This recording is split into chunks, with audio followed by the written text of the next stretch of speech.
బాహుబలి 2 చిత్రం భారతీయ చలనచిత్ర రంగంలో సరికొత్త చరిత్ర సృష్టిస్తోంది. కనీ విని ఎరుగని స్థాయిలో ఈ చిత్రం ప్రపంచవ్యాప్తంగా 9,000 స్క్రీన్లపై ప్రదర్శితమవుతోంది. తెలుగు సినీ రంగం కీర్తిని ఎల్లలు దాటించిన దర్శకుడు రాజమౌళిపై విమర్శకులు సైతం ప్రశంసలు కురిపిస్తున్నారంటే ఈ చిత్రాన్ని ఆయన ఏ స్థాయిలో తెరకెక్కించారో అర్థమవుతుంది.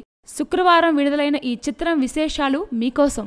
బాహుబలి 1 మరియు 2 చిత్రాల నిర్మాణ వ్యయం 450 కోట్లు. ప్రపంచవ్యాప్తంగా బాహుబలి 2 ప్రదర్శిస్తున్న స్క్రీన్లు 9,000. America, UK, Australia, New Zealand, Gulf దేశాల్లో 2,500 స్క్రీన్లలో ప్రదర్శితమవుతుంది. యూట్యూబ్లో Baahubali 2 trailer views 100 million plus. Baahubali 2 Telugu, తమిళం, హిందీ, మలయాళం, ఇంగ్లీష్, అరబిక్ భాషల్లో విడుదలైంది. బాహుబలి 2 విడుదలకు ముందే సాధించిన వసూళ్లు 500 కోట్లు. బాహుబలి 2తో ఆశిస్తున్న వసూళ్ల అంచనా 1000 కోట్లు.